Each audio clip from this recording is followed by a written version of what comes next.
versículos, vamos a aperturar.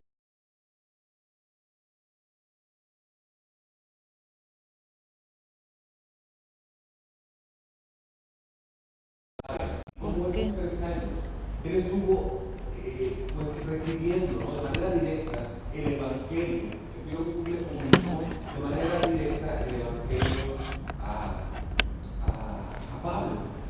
Por lo tanto, pues igual que los 12 que predicaban el mensaje,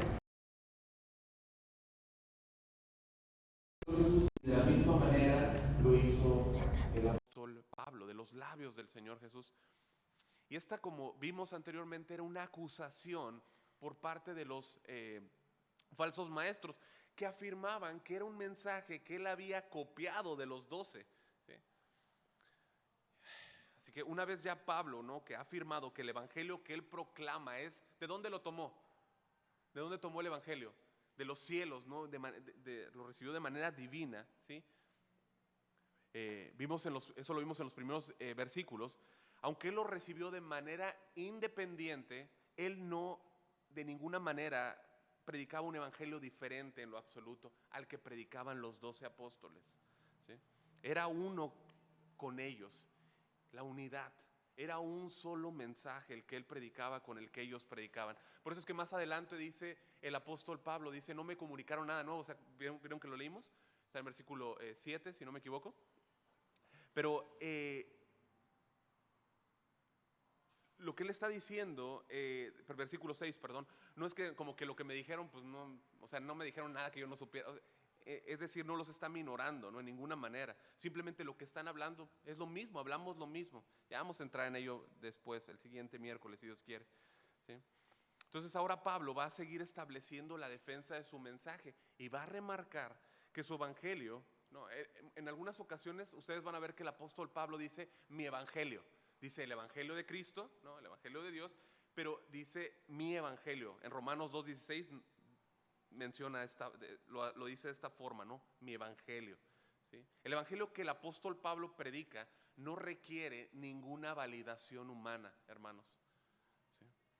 Y bueno, como dijimos, los apóstoles van a reconocerlo como tal, ¿no?, que el mensaje que él predica es uno con el de ellos. Pablo, durante todo su ministerio, no sé si ustedes han pensado esto, pero durante todo su ministerio enfrentó siempre adversidades, pero siempre enfrentó ataques, feroces agresiones de parte de sus enemigos. Trataban de desacreditarlo a él, y al desacreditarlo a él, desacreditaban lo primero, la verdad que él predicaba, ¿sí? Siempre. Y mira, siempre, sí o sí, se van a levantar enemigos. ¿Tú estás listo para eso? ¿Tú estás listo para qué? Para recibir eso. Enemigos que se van a levantar al momento que se predica la verdad, ¿no? Siempre que la verdad del evangelio es predicada, iglesia, o es sembrada, sí o sí se van a levantar enemigos impulsados por Satanás, siempre, para difamar la verdad de Dios.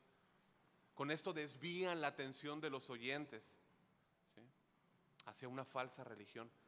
Satanás, ¿no?, mientras el evangelio es sembrado, trabaja en sembrar semillas de una enseñanza falsa. Quisiera que me acompañaras ahí a Mateo, capítulo 13, 24 al 30. Como iglesia no debería sorprendernos esto. Jesús habló de ello ahí en Mateo 13, 24 al 30. Esta es una parábola, ¿no? Y ustedes saben, una parábola era la forma, Cristo enseñaba utilizando elementos, ¿no?, que la gente pudiese pues relacionar, ¿no? No vamos a ver a detalle todo lo que hay en esta parábola, vamos a leer, simplemente vamos a leer, ¿ok? ¿Ya estamos? Mateo 13, 24. Dice, les refirió otra parábola, ¿no? Jesús acababa de hablarles la parábola del sembrador, ahí antes, ¿no? Habla de ella. Dice, por eso les refirió otra parábola.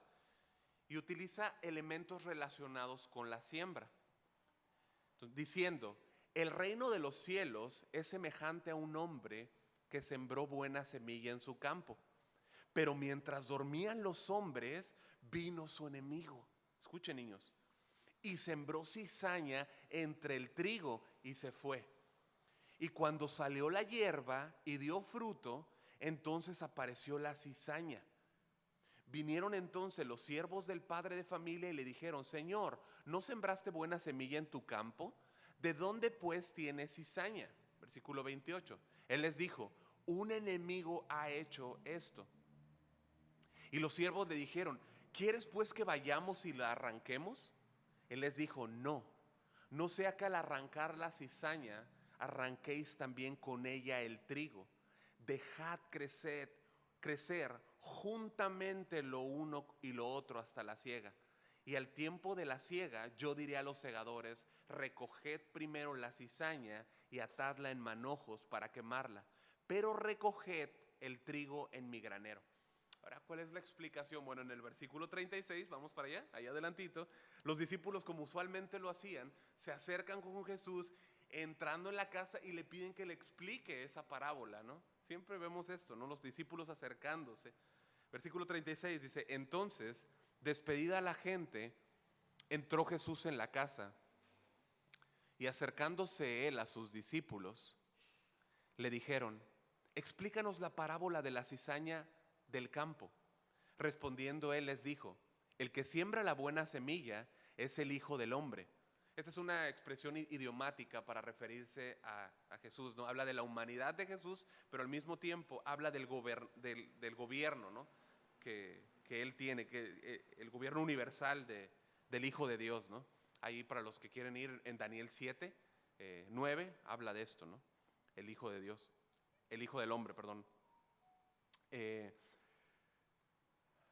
A menudo Jesús utilizó esta forma de hablar para sí mismo, ¿no? El Hijo del Hombre, ustedes lo van a encontrar, ¿no?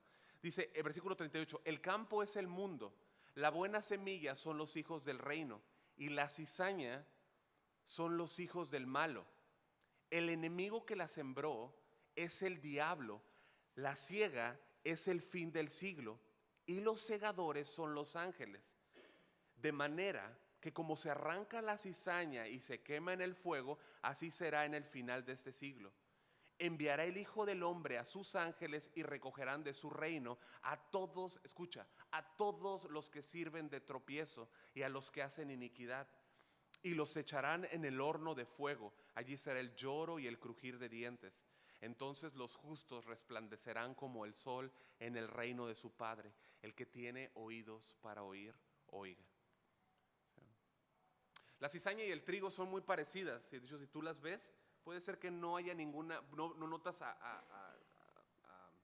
primera vista una diferencia, ¿sí? El asunto es cuando hay cuando hay fruto, perdón. Ahí notas la diferencia, si hay fruto o no hay fruto, ¿no? En el versículo 38 dice: hay hijos del reino e hijos del malo, ¿no? Hay hijos del reino e hijos del malo. Y nuevamente aquí es una expresión idiomática para referirse a los que pertenecen al reino, ¿no? Y los hijos de Dios, los hijos del reino, ¿sí? Y los hijos del diablo, los que pertenecen al diablo. Alguien que pertenece al reino de Dios, amada iglesia, es un instrumento de Él para plantar la verdad.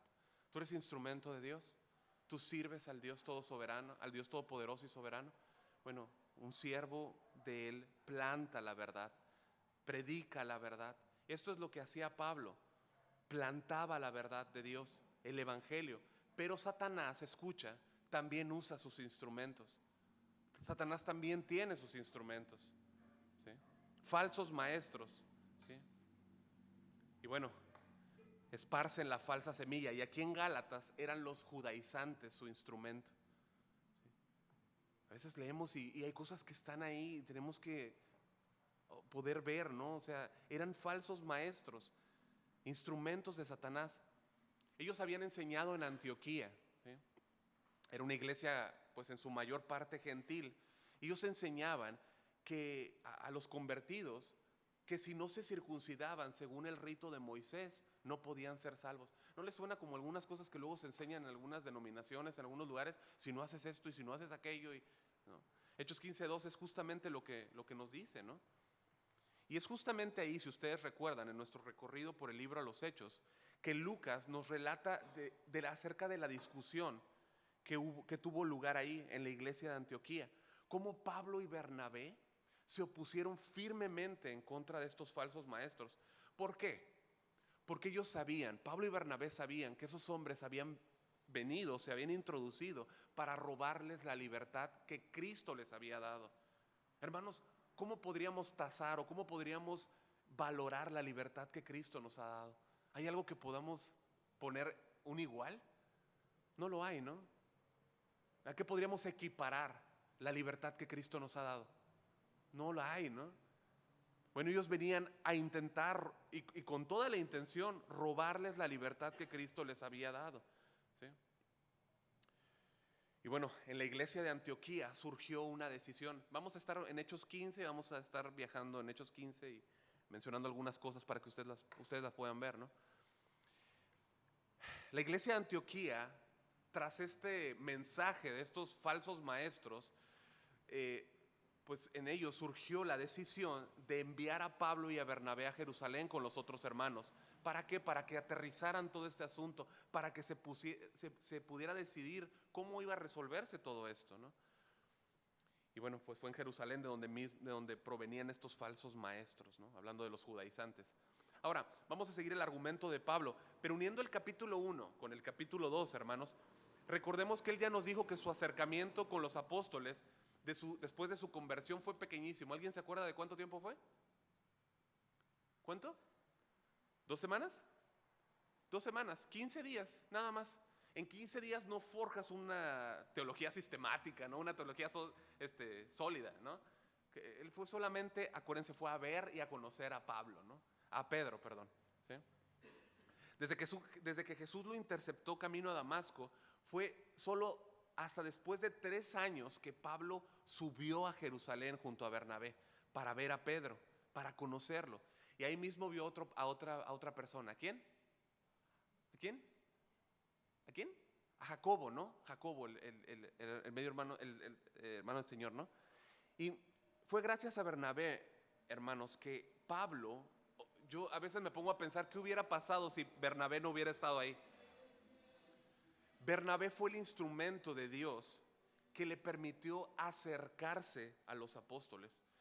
Allá en Hechos 9:26, si ustedes se acuerdan, los hermanos, los discípulos no creían que Pablo fuera un discípulo, le tenían miedo. Y fue solo hasta que Bernabé lo trajo a los apóstoles y les contó cómo Pablo había predicado valerosamente y cómo Jesús lo había encontrado en el camino, que entonces pudo acercarse a los apóstoles, ¿sí? Pablo habló con valentía en Damasco, ¿no? De Jesús. Bueno, una vez que Pablo habla con Pedro y Jacobo, recuerden que él tiene que salir de Jerusalén, ya lo iban a matar, ¿sí? Unos hermanos se dan cuenta y entonces lo envían hacia Tarso. Gálatas 1:21 dice que de ahí dice que se fue a las regiones de Siria y de Cilicia. Ahora, de Tarso a Siria y Cilicia, pues hay un salto, ¿no? Y es que la iglesia en Jerusalén escuchó de cómo empezó a crecer el número de gentiles. O sea, la iglesia en Jerusalén escuchó que la iglesia estaba creciendo y creciendo, ¿no? Y, o sea, más bien que gentiles estaban creyendo que algo estaba pasando. ¿Y qué fue lo que hizo? Envió a un personaje. ¿A qué personaje? ¿Se acuerdan? A Bernabé, ¿no? El nombre significa hijo de consolación. Lo enviaron para allá, ¿sí? Para ver qué es lo que estaba pasando. Y el trabajo era muchísimo, hermanos. Siempre en la obra del Señor hay muchísimo trabajo. Había mucho trabajo, ¿sí? Y bueno, ¿qué es lo que hace Bernabé? Bueno, hace 12 años que no veía a Pablo, va a buscar a Pablo y lo trae consigo, ¿no? Lo trae a Antioquía y es entonces que el Espíritu Santo los aparta a Bernabé y a Pablo para la obra que él tenía reservada, ¿no? Para el primer viaje misionero. Eso está en Hechos 13:2, ¿no? La iglesia, ustedes se acuerdan, en Hechos 13, de hecho lo vamos a mencionar si lo quieren tener ahí a la mano, también Hechos 13. La iglesia está orando, está ayunando. Cuán importante, iglesia. Yo ahorita estaba en la adoración y estaba pensando lo importante que es que estemos orando, hermanos. No, nos reunimos para orar, ¿no? Qué precioso, pero estar orando por la iglesia, hermanos. ¿Sí? Estos hermanos estaban orando y ayunando, y entonces es que el Espíritu Santo les habla, ¿no? Y les dice que tiene una obra para ellos. Ellos les imponen las manos y los envían al primer viaje misionero. Eso está en Hechos 13 y Hechos 14 para los que están anotando. Tiempo después, ¿qué pasa? Pablo y Bernabé regresan del primer viaje misionero, ¿no? Entregan a la iglesia de Antioquía su reporte, ¿no? Con todo lo que había pasado, y llegan y les dicen: el Señor ha salvado y ha hecho milagros salvando gente. Gentiles están viniendo al evangelio por gracia, por la fe en Jesús. Y los judaizantes, al escuchar el informe que les llega a Judea de esto, bueno, los judaizantes escuchan, ¿no? Les llega el reporte de Antioquía, Judea. Ellos vienen de regreso enojados, ¿sí? Y empiezan a enseñar lo que ya mencionamos, que los creyentes tenían que circuncidarse, que tenían que adherirse a tradiciones, ¿sí? A ceremonias, a controles provenientes de la ley de Moisés. Así que fue ahí cuando Pablo regresó a Jerusalén.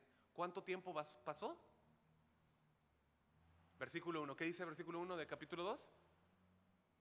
14 años. 14 años. Dice: después de 14 años subió otra vez a Jerusalén con Bernabé. Y aquí hay un par de asuntos, ¿no? Y vamos a tomar un momentito, ¿sí? Número 1 es que nosotros vemos un segundo evento muy breve, allá en Hechos 11, 27 al 30, ¿sí? Para los que anotan, voy a tomar un momento para que puedan anotar. Es Hechos 11, 27 al 30 y Hechos 12, 24, 25. Lucas nos menciona acerca de un viaje relámpago, ¿sí? Por así decirlo, de alguna manera, donde Pablo y Bernabé vienen a Jerusalén a entregar la colecta de parte de la iglesia de Antioquía, porque había llegado un hambre muy grande. ¿Se acuerdan qué profeta fue el que dijo esto? Agabo, ¿verdad? Agabo, ¿no? Agabo predijo por el Espíritu que vendría hambre en toda la tierra. Eso está ahí en Hechos 11:27. Según historiadores, esta fue un hambre que llegó mucho más allá, lejos de Palestina, lejos de Israel, ¿sí? Esto sucedió en el año 45 y 46 después de Cristo, durante el reinado o el gobierno del emperador Claudio, ¿sí? Y los gentiles, ¿no? Los hermanos gentiles, fíjate, esto nos debería quebrar, ¿no? Ellos se sintieron, o más bien vieron a sus hermanos, los judíos, los vieron de tal forma, estaban tan unidos, se veían tan vinculados a sus hermanos judíos, que lo que hicieron fue inmediatamente poner manos a la obra, juntar y enviarlo para ellos, ¿sí? De paso les digo que lo que ustedes reúnen para la iglesia de allá en casa de oración, allá en La Paz, ya se llevó, ¿no? Allá con los hermanos, ellos están muy agradecidos, les mandaron saludos. Estuvimos ahí con ellos el fin de semana pasado y les mandan saludos y están agradecidos por su generosidad, ¿sí? Entonces Pablo y Bernabé, pues dirigidos por la iglesia, traen lo recolectado a los hermanos de Jerusalén. Y aquí está el punto, ¿no? Y es que hay algunas discusiones en esto, entre si esta visita que menciona Pablo en el versículo 1 se está refiriendo a la visita relámpago que ellos hacen a traer la colecta, ¿sí? O es donde estamos, lo que hablamos acerca de Hechos 15, en lo que es el concilio de Jerusalén, ¿no? Yo entiendo, pues junto con muchos otros, que se refiere a esta última, pero ustedes van a escuchar o van a leer que algunos comentaristas o algunos estudiosos eruditos se refieren a Hechos 11, que fue como que aprovechó el viaje para llevar la colecta y entonces habló allá a los líderes en Jerusalén. Como les digo, yo me inclino más por lo que he leído a Hechos 15, ¿no? Porque esta visita es la que tiene que ver con su apostolado, toca su apostolado. La otra visita, pues no. Ahora, tenemos un segundo asunto, y es que algunos estudiosos también entienden que son 14 años, ¿sí? Contando desde su conversión. O sea, desde que se cayó del caballo, no se cayó del caballo, ¿no? Pero desde que iba camino a Damasco, ¿no? Y se encuentra, el Señor lo encuentra, que desde ese tiempo hasta ahorita son 14 años, ¿no?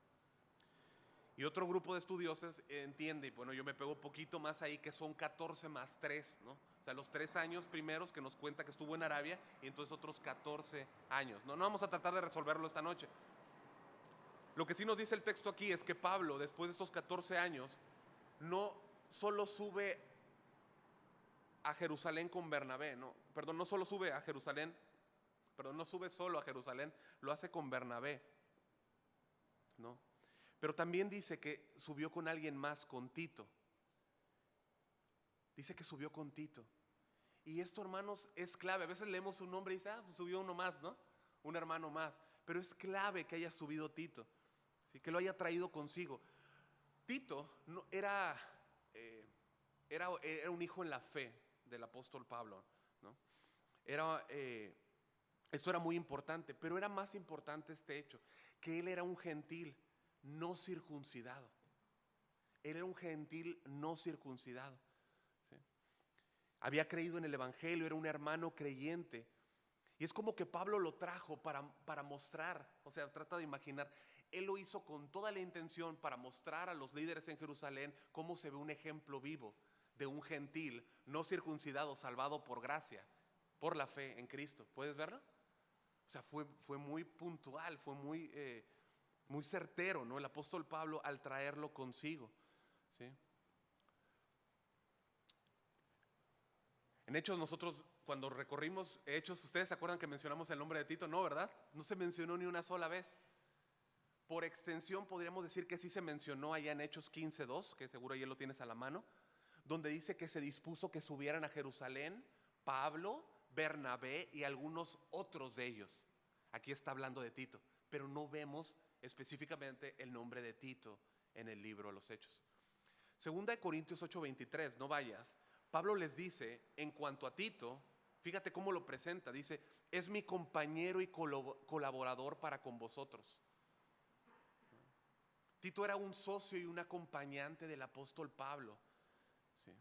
Los corintios, la iglesia de Corintios lo reconocía, ¿sí? Lo reconocía como un ministro, como un siervo sobresaliente, por su entrega, por su compañerismo con el apóstol Pablo, junto con otros 2 mensajeros que ahí se mencionan, ¿sí? Tiempo después en Tito, para los que anotan, en Tito 1:4-5, el apóstol Pablo, Tito era un anciano, ¿sí? El apóstol Pablo deja a Tito en Creta, en la isla de Creta, ¿sí? ¿Por qué? Porque se habían adentrado doctrinas falsas, ¿sí? Y Pablo le encarga, ¿sí?, que trate ciertos asuntos, que corrija ciertas enseñanzas, que debía establecer ancianos. Esto es algo que al apóstol Pablo siempre le gustaba hacer, establecer ancianos, establecer siempre ancianos.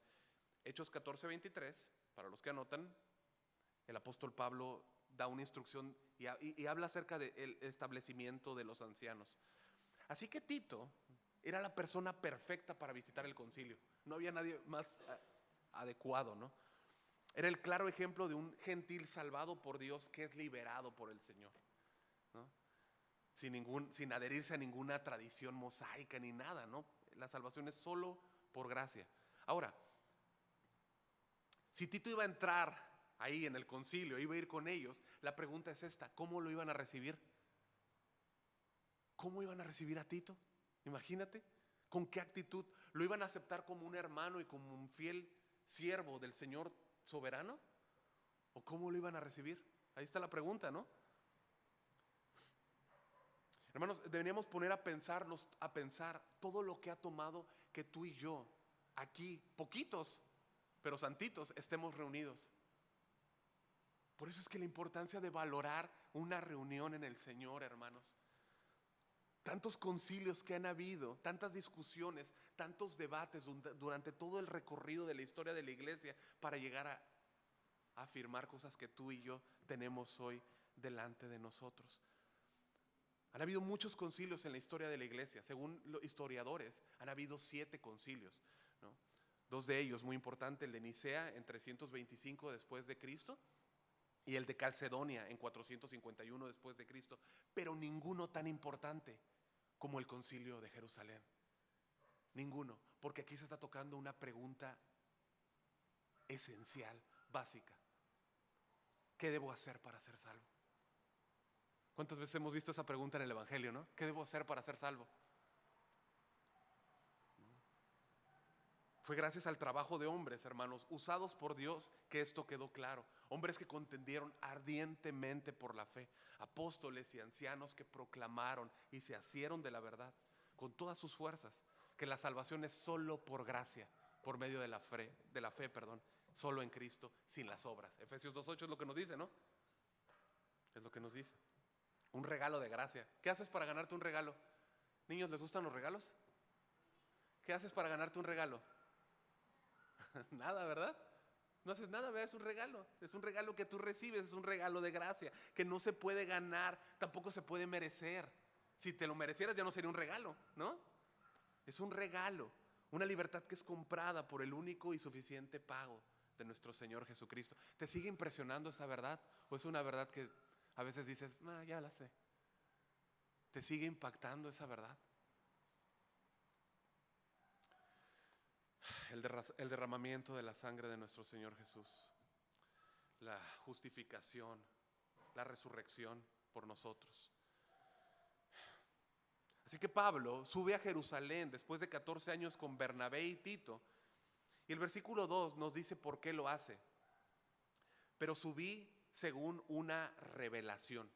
La Biblia de las Américas dice por causa de una revelación. Hoy está haciendo frito. ¿A qué se refiere? Pero ¿cuántos tienen el corazón lleno de fuego por el Señor? La Biblia de las Américas dice por causa de una revelación. Bueno, la pregunta es ¿a qué revelación se está refiriendo, no?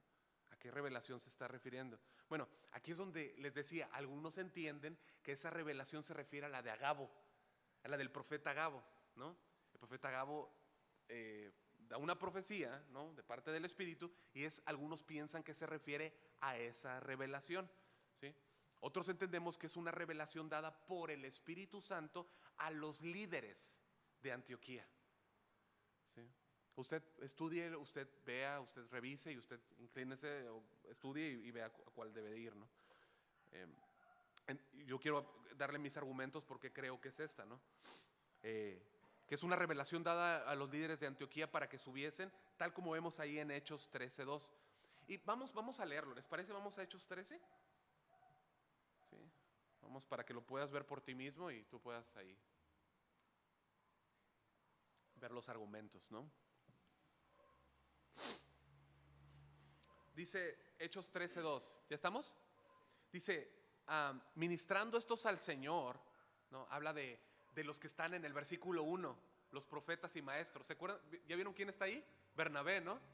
¿Y quién está al final de la lista? ¿Quién? Saulo, ¿no? Saulo, hasta el final, ¿no? El apóstol, el trabajo que hizo en el Señor, ¿no? Está en el último de la lista, pero él dice, yo trabajé más que todos, ¿no? Dice, yo no, sino la gracia de Dios conmigo, ¿no? Dice, se refiere entonces a los profetas y maestros, incluyendo a Bernabé y a Saulo. Dice, y ayunando dijo, ¿quién dijo? El Espíritu Santo. Apartadme a Bernabé y a Saulo para la obra que los he llamado. Entonces, habiendo ayunado y orado, les impusieron las manos y los despidieron.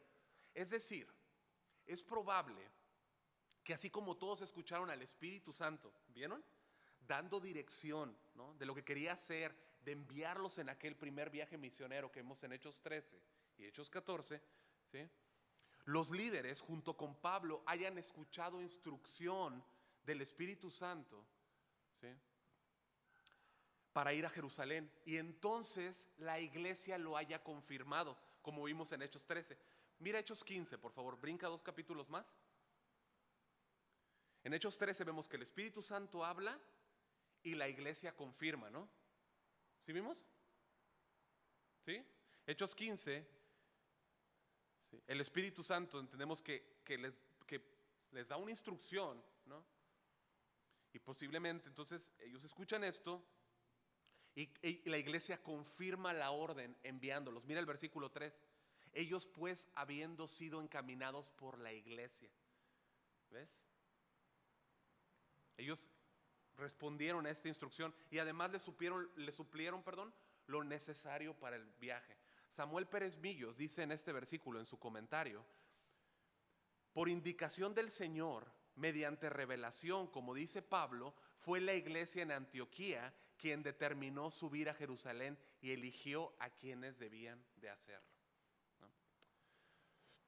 Habiendo dicho esto, entonces déjame leerte el versículo 2 nuevamente de manera completa, pero en la Biblia de las Américas. Dice: subí por causa de una revelación y les presenté el evangelio que predico entre los gentiles, pero lo hice en privado a los que tenían alta reputación, para cerciorarme de que no corría ni había corrido en vano. Entonces Pablo sube a Jerusalén con los líderes, les expone el evangelio que predicaba a los gentiles. Y ojo, la cuestión no es que hubiese dos evangelios, ¿sí? No es que hubiese un evangelio de Pablo y otro de los apóstoles, para nada, nada más alejado, sino que Pablo lo que hace es presentarles el mensaje que él predica para que ellos puedan pues comunicarle, ¿no? Si hay algo en lo cual hay alguna distinción, ¿sí? Con el mensaje pues que ellos mismos están predicando, es decir, ¿hay alguna distinción? No la hay, ¿no? Nada nuevo me comunicaron, ¿se acuerdan que dice?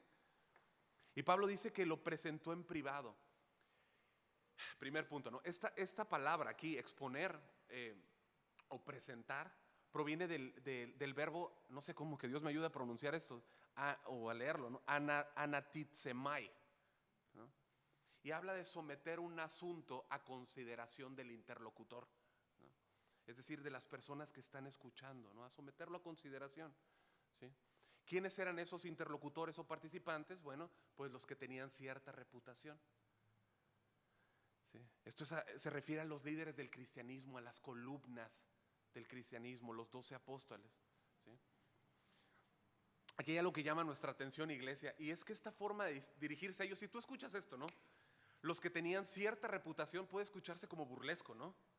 Pero yo creo que no tiene nada que ver con eso. No se está refiriendo a eso para nada. Es el apóstol Pablo hablando de otros hermanos. O sea, no está hablando de esta manera. Al contrario, ¿sí? Si anotas o lo quieres marcar, vas a ver que en el versículo 6, en la parte A, el versículo 6 en la parte B y el versículo 9 menciona lo mismo. De una manera u otra habla de los de la reputación, ¿sí? Pablo no lo está haciendo de manera burlesca, no lo está haciendo de manera pues, grosera, para nada, ¿no? O como restándoles importancia, nada parecido. Pero hay unas notas de ironía ahí, como de sarcasmo, como de malestar, ¿sí? Hay como un resentimiento en el buen sentido, si puedo decirlo, de parte de Pablo. Trasladémoslo más como un malestar, ¿no? De parte de Pablo hacia los judaizantes. ¿Por qué? Porque los judaizantes así se referían todo el tiempo a los apóstoles. Se burlaban de ellos, pero hablaban de los que tienen reputación. Pero al mismo tiempo, lo que le decían a Pablo es que tú eres un apostolucho de segunda mano. Tú no eres como los que tienen cierta reputación, ¿sí? Era la manera en la que se referían a él todo el tiempo, a Pablo, como algo insignificante. Siempre lo querían rebajar. Es decir, los apóstoles tienen cierta reputación, pero ¿tú quién eres? O sea, tú no eres nada. En verdad, o sea, era una agresión siempre directa. Ahora, Pablo, como ninguno de nosotros, jamás debemos de estar buscando un lugar o que se hable bien de nosotros. Pero escucha, al momento que estos legalistas desprestigiaban el apostolado de Pablo, ¿sí? Estaban desprestigiando el evangelio de la verdad. Estaban desprestigiando la verdad de Dios. Y Pablo era algo que no iba a permitir, ¿sí? Él debía defenderlo. Así que lo que hace es tener una reunión privada con ellos para exponerles el mensaje que predica entre los gentiles. En Hechos 15, ustedes recuerden más bien, como vimos en Hechos, había un conflicto, ¿no? Para tratar de como comprimir de qué lugar tenían los gentiles en la iglesia. En Hechos 10, si ustedes se acuerdan, ¿recuerdan la historia de Cornelio? ¿Sí? De Pedro, como Pedro visita la casa de Cornelio, como cree toda su casa. Bueno, el Señor usó a Pedro para que los gentiles fueran bienvenidos en la iglesia. Un capítulo después, en el capítulo 11, se le armó un problemón, por así decirlo, al apóstol Pablo, ¿no? Porque llegan y dicen, ¿cómo que comiste con gentiles y entraste en casa de ellos? O sea, ¿no? Lo acusaron de quebrantar la ley ceremonial, ¿sí? Pero ellos ni siquiera, o sea, fíjate, estaban con sus formas de pensamiento, y ellos se desconocían completamente acerca de la visión que le había dado el Señor Jesús de aquel lienzo, ¿se acuerdan? Ya lo estaban acusando, ¿no? Y es que los judíos, eh, ya creyentes, tenían esta forma de pensar de los gentiles. O sea, pensaban así: ellos sí pueden ser salvos, pero tienen que convertirse primero en judíos y seguir nuestras tradiciones, y con ello obviamente la incircuncisión, y entonces después convertirse en cristianos. Recuerden, en este grupo hay judíos que habían creído pero seguían aferrados a algunas cosas de la ley. Hay judaizantes que son falsos maestros que influyen en estos judíos. Este es el escenario que se da. Martín Lutero dijo lo siguiente, y esto puede traer un poco de luz al conflicto que estamos viendo. Dijo Martín Lutero: los judíos creyentes, sin embargo, no podían entender que la circuncisión no era necesaria para la salvación. Los falsos apóstoles, es decir, los falsos maestros, los animaban en su actitud equivocada. El resultado fue que la gente se levantó en armas contra Pablo y su doctrina. Qué tremendo, ¿no? Pues claro, Pablo predica el evangelio de la gracia por medio de la fe en Jesús. Era un evangelio completamente, abismalmente diferente al que ellos enseñaban. Ellos decían en Hechos 15:1, a menos que se circunciden como exige la ley de Moisés, no podrán ser salvos. Entonces, este asunto tenía que ser aclarado, ¿no? Pablo tiene una reunión antes con toda la iglesia en privado con los apóstoles. La pregunta es, ¿por qué? Es que el apóstol Pablo quería la aprobación de los apóstoles para entonces cerciorarse de que no estaba predicando un evangelio falso. Si tenía que checar que no estuviera enseñando cosas falsas. No, para nada. Pablo no necesitaba la aprobación, escúchame, no necesitaba que validaran su evangelio. ¿Sí se entiende? Él lo recibió del Señor Jesús, ¿sí? Lo dejó muy claro en los versículos que vimos, del mismo Señor. Pablo predicaba la misma verdad a los gentiles que predicaba Santiago, que predicaba Pedro y que predicaba Juan a los judíos. El mismo mensaje. Por eso es que el apóstol Pablo en 1 Corintios 15, del 9 al 11, yo se los leo, dice: porque yo soy el más pequeño de todos los apóstoles, que no soy digno de ser llamado apóstol, porque perseguía la iglesia de Dios, pero por la gracia de Dios soy lo que soy. Y su gracia no ha sido en vano para conmigo. Antes he trabajado más que todos ellos, pero no yo, sino la gracia de Dios conmigo. Escucha el versículo 11. Porque o sea yo, o sean ellos, es decir, los apóstoles, así predicamos y así habéis creído. Un solo evangelio, un solo mensaje, una sola verdad, la unidad del evangelio, ¿sí? O sea, no importa quién de ellos predicase, había una unidad en el testimonio, ¿sí? Y especialmente en este capítulo que habla de la resurrección, el capítulo 15, ¿no? Ahora, mis amados hermanos, nosotros tenemos en la palabra profética más segura, un solo mensaje. Y aquí hay una aplicación, ¿no? En esto. No es como la razón principal, pero hay una aplicación aquí que yo vi muy interesante, ¿no? Y es que Pablo nos dice en el versículo 2 que expuso su palabra a los apóstoles, pero lo hizo en privado. Lo hizo en privado, ¿sí? ¿Pablo tenía el mensaje verdadero? ¿Cuál es la respuesta? ¿Sí o no? Sí tenía el mensaje verdadero, por supuesto que sí. Él sabía que tenía la verdad. Lo que él no sabía era cómo iban a recibir ellos el mensaje que iba a predicar, ¿sí? Los que tenían cierta reputación. Era probable, y nada más imagínalo, era probable que algunos apóstoles pudieran estar equivocados con respecto a algún asunto u otro, ¿no? A lo mejor no la tenían en algo claro, ¿no? Y podían estar equivocados con respecto a algún punto. Obviamente no lo estaban, ¿no? Tenían el mismo mensaje del Señor Jesús, pero esto Pablo en su mente no lo sabía. ¿Estamos de acuerdo? No lo sabía, ¿sí? Y entonces él pensó que pudo haber pensado, ¿sí?, que si estaban equivocados y necesitaban ser corregidos o necesitaba tratar con algo con ellos, ¿sí?, pues quizá cubrirlos, quizá tratar algo con ellos en privado para no avergonzarlos públicamente, ¿no? Es una muy buena aplicación, ¿sí? Muy probablemente tú tengas razón en algún punto, ¿no? Casi siempre tenemos la razón, ¿verdad que sí? Siempre pensamos que tenemos la razón y que siempre estamos equivocados. Pero muchas veces es probable que tengas la razón en algo, ¿sí? Pero no porque tengamos la razón. Eso quiere decir entonces que puedes avergonzar a los demás o que puedes confrontarlos públicamente, ¿no? O sea, puedes tomarlos en privado y vamos a hablar, ¿no?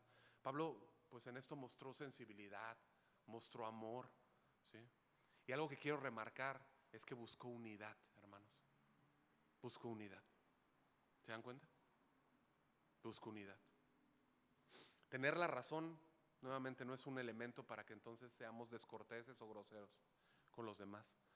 Entonces Pablo estaba seguro del mensaje que predicaba, como tú y yo debemos estar seguros del mensaje que predicamos, ¿sí? Ahora Pablo tenía una revelación directa del Señor Jesús, ¿sí? Él no vino a ningún hombre para que lo afirmara o le aclarara o le enseñara, ¿sí? No fue para confirmar que era un apóstol, para entonces obtener algún beneficio propio, ¿sí? Los Gálatas necesitaban entender en sus mentes que debían considerar el mensaje que él predicaba como la verdad, ¿sí? Entonces, como se hace con la basura, sacar la basura de los judaizantes, la basura, lo que estaban predicando, lo que estaban enseñando, ¿sí? Todas esas mentiras que causan confusión. Eso es lo que hace el mensaje falso, causa confusión, turba a la gente. Los falsos mensajeros con su falso mensaje provienen del falso, el engañador. Y el resultado siempre va a ser confusión y turbación. Bueno, Satanás se mueve en medio de falsa religión, especialmente en medio del falso cristianismo, ¿sí? Una falsa religión que daña a la iglesia. Como vimos, él tiene agentes, ¿sí? Él tiene agentes que predican bajo su influencia demoníaca, que tratan de sembrar enseñanzas falsas. John Flavel, el puritano del año 1600, dijo, en referencia, ¿no?, a Hebreos 13:2, para los que anotan, dice: al recibir extraños, sin saberlo, algunos han recibido ángeles, pero al recibir doctrinas extrañas, algunos sin saberlo han recibido demonios. Entonces, una iglesia debe juzgar el mensaje. ¿Estamos de acuerdo? Aunque haga frío, hace frío, sí hace frío, pero estoy juzgando el mensaje. Estoy discerniendo el mensaje, ¿sí? Bueno, Pablo, fíjate, como Hechos 17, ¿ustedes se acuerdan los de Berea? Pablo tiene el conflicto, predica en Tesalónica, una iglesia excepcional. Y luego va y predica, va a Berea, y los de Berea, cuando él predicaba, checaban en la escritura. Verificaban, ok, me voy a casito donde está calentito y a ver, checo mis notas, a ver qué es lo que estaba predicando Pietro, el pastor o quien sea, qué fue lo que estaba predicando. Yo como pastor, aunque sea pastor, ustedes tienen que checar, y lo que yo predico tiene que estar aquí, ¿sí? Yo lo he dicho, y nada más un momentito más en esto, ustedes deben de verificar primero lo que dice la palabra, y yo me tengo que apegar a esto, ¿sí? Yo me tengo que apegar a la palabra de Dios, ¿okay? Entonces Pablo no solamente trató en privado el asunto con las columnas del cristianismo para no avergonzarles, y aquí está la razón a la que nos queremos enfocar, ¿no? Es que el apóstol Pablo no iba a ceder ni un solo centímetro de la libertad que Cristo les ha dado. Por eso les dicen en Gálatas 5:1 que permanezcan firmes en la libertad que Dios les ha dado, ¿sí?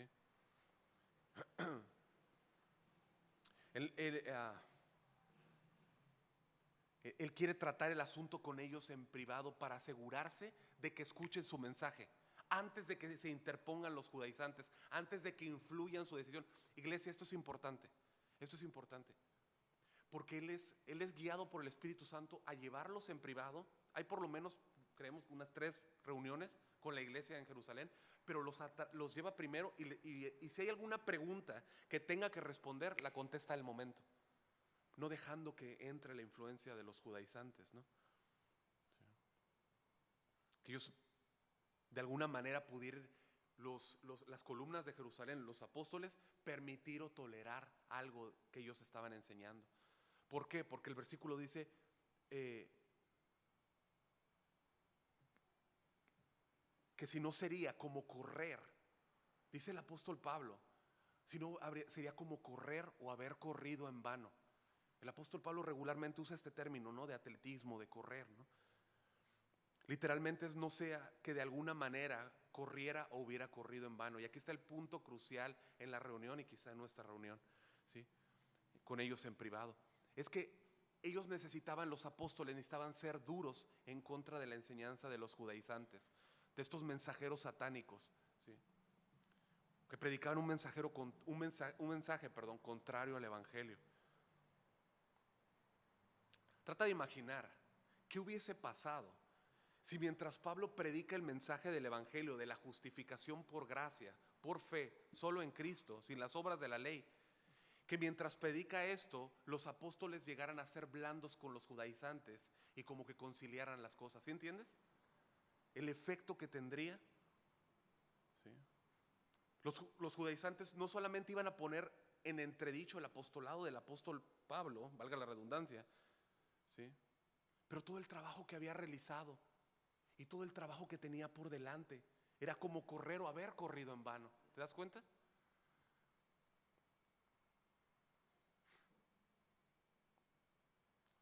Entonces, ya estamos yendo al final. Pablo no necesitaba que ellos validaran el mensaje, ¿sí? Para nada.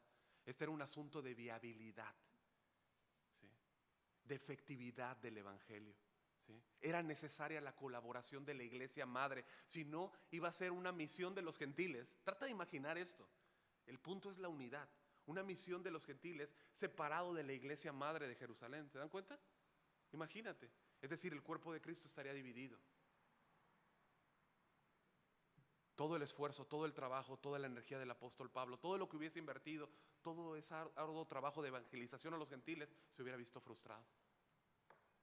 Era un asunto mayor, ¿te das cuenta? Era un asunto mayor. Ahora, eso no pasó. ¿Por qué no pasó? Porque nuestro Dios es soberano, todopoderoso, fuerte, invencible. Él no cambia, ¿no? No iba a permitir el Señor que algo así sucediese. Si algo se saliera del control de Dios, ya no sería Dios. Ya no sería el Dios todo soberano. Él no cambia, cantamos hace un ratito, ¿no?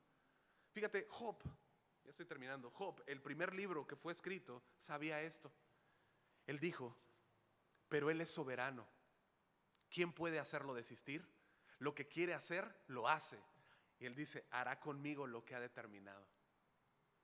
Todo lo que tiene pensado lo realizará. No desfallece, no se fatiga. Él es Dios. Él hizo de los dos pueblos un solo pueblo. Rompió la barrera intermedia, nos dio paz, judíos y gentiles, ¿no? Y quiso salvar por gracia en Cristo por medio de la fe.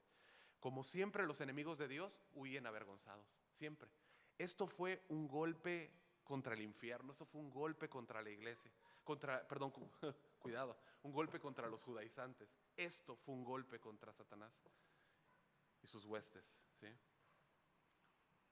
Todo lo que se habló en privado en esa reunión preparó la etapa siguiente para el concilio, para ahora sí hablar contra la iglesia, ahora sí hablar con los demás, ¿sí? Imagínate el caos que hubiera habido si se hubiera dividido esa... No, o sea, ahí, ¿no? Ahora Pablo tenía el apoyo de los apóstoles, ¿no? Que en el versículo 9, como veremos, le dieron la diestra del compañerismo y de unidad. Un mismo mensaje. Y bueno, los gálatas debían de desechar el mensaje demoníaco, putrefacto de los judaizantes, ¿no? Debían rechazar las enseñanzas falsas y permanecer en la libertad que Cristo les había dado. Vamos a orar, hermanos. Padre, te damos muchas gracias. Gracias por esta noche, Señor. Gracias por la libertad que nos has dado, Señor. Podemos decir firmemente que somos libres, Señor, en Cristo, que tú nos has hecho libres para siempre, Señor, y podemos servirte con libertad. Gracias, Señor, gracias por todo lo que tú has hecho. Gracias porque, aunque no podemos entender ni dimensionar todo lo que todos esos concilios, todos esos debates, todo lo que ha pasado en el recorrido de la historia de la iglesia, Señor, damos gracias porque hoy podemos estar firmes en las conclusiones y en la libertad que tenemos en Cristo. Una salvación solo por gracia, solo por fe, solo en Cristo. Te damos gracias, Señor, y pedimos que nos ayudes a predicar este mismo mensaje a la gente que vive cautiva. Y también, Señor, que tú nos des un oído, Señor, diestro, Señor, que tú nos ayudes de alguna manera, a tener nuestros oídos muy muy precisos, Señor, para escuchar el mensaje y poder discernir cuando hay un mensaje torcido, Señor. Que podamos predicar siempre la verdad, que es en Cristo Jesús. Te damos muchas gracias. Por favor, llévanos con bien, Señor, llévanos bien a casa y guárdanos, por favor. Guarda a los hermanos que no están aquí, Señor. Te lo pedimos en el nombre de Jesús. Amén. Bien, que Dios los bendiga, iglesia. Que tengan una